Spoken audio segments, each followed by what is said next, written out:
মুহাম্মদ সাল্লাল্লাহু আলাইহি ওয়াসাল্লাম বলেছেন, একজন ব্যক্তি যখন সে কোরআন মাজিদ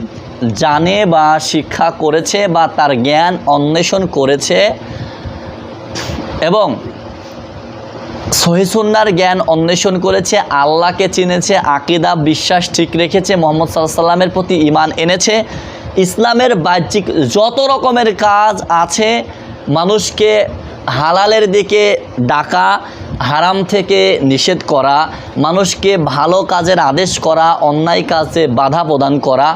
যত রকমের ভালো কাজ, এই যে এরকম ওয়াজ মাহফিল, খুতবা, দার্স,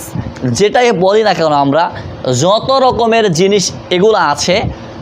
মানুষের টাকা দান করা, জমি দান করা, এরপরে মনে করেন যে আপনার মানুষের উন্নয়ন করা, যত রকমের যেই রকমই দান হোক না কেন, সব দানের থেকে শ্রেষ্ঠতর দান হচ্ছে মানুষকে এলেম দান করবে।